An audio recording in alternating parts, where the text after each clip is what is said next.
Member for Clark.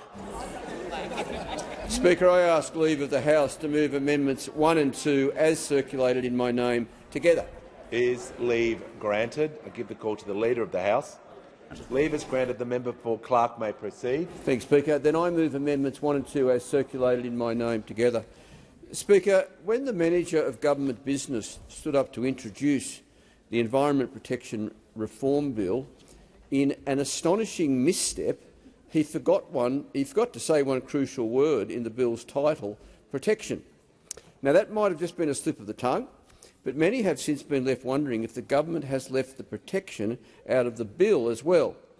Indeed, it's been well ventilated by now that these reforms fall well short of what's needed to stop and reverse biodiversity loss and to meet the challenges of the climate crisis, because it's riddled with all sorts of carve-outs and loopholes which would allow for continued environmental destruction in the face of all the evidence. Now, Speaker, being from Tasmania, you'll excuse me for reminding the House of the mother and father of all carve-outs, the exemption of the regional forestry agreements, and the changes which the government rammed through the last parliament on budget day this year to exempt the salmon industry from ongoing scrutiny. Some perhaps remember specifically the former Environment Minister being ruthlessly undermined by the Prime Minister and forced to come in here and herald the government's choice to remove her ability to reconsider certain past environmental decisions, all because the Prime Minister promised the salmon companies they could continue to wreak environmental havoc in Macquarie Harbour and continue driving the Maugean skate to extinction. Well, in this bill, the new Environment Minister is undermining these reconsideration provisions even more. And that's of particular concern, Speaker, because another feature of this bill that concerns me is the devolution of approvals to states and territories who, and let's face it, Speaker, have an even worse track record on environmental approvals than the feds. So to remedy that, my amendments insert a new section to clarify that a minister can reconsider past decisions if the action concerned is likely to contribute to the extinction of a native species or has another unacceptable impact, as defined in the new section 527F. Speaker, my amendments also delete clause 181, which introduces a new limit on the time frame for third parties to apply for reconsideration to just 28 days and sets other new and ridiculously high thresholds which must be met when any third party wants to request a decision be reconsidered. Let's not mince our words, Speaker. As drafted, the process is so onerous and limiting that it's intended to all but end the ability of members of the community to request past decisions be reviewed.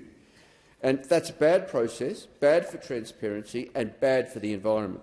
The fact is that the reconsideration process is an important safeguard intended to ensure environmental decision-makers can correct mistakes and be flexible and responsive to a changing environment and evolving science.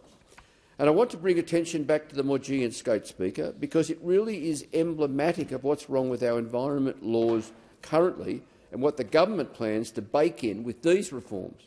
There, in Macquarie Harbour, we have an endangered prehistoric fish which has outlasted the dinosaurs and exists in that one location only.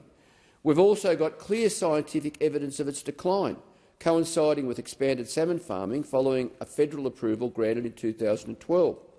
Moreover, we have updated and authoritative conservation advice from the experts at the Department of Environment saying the primary driver of the skate's decline is low dissolved oxygen and that the main anthropogenic cause of that oxygen debt is the salmon farms. Surely, acting in the environmental and public interest and on the precautionary principle, any environmental regulator worth its salt would account for this new evidence and rein in the industry to prevent an extinction. But what's been done instead? The previous Environment Minister sat on a reconsideration request without a decision for almost 2 years before the government then removed the power to reconsider that decision altogether. And now the government comes back to take another bite of the cherry with these reconsideration changes because clearly other industries got jealous of the salmon industry and wanted unfettered forever approvals themselves. In other words, freed of the responsibility to consider changing circumstances and empowered to approve whatever they like under the guise of the national interest, Australia's environment ministers will now preside over the next mass extinction event. Well, the community won't stand for that, Speaker, so I won't support these bills without significant changes, and I urge the parliament to support my amendments and to come together to pass other sensible changes to fix these broken bills. Thanks, Deputy Speaker.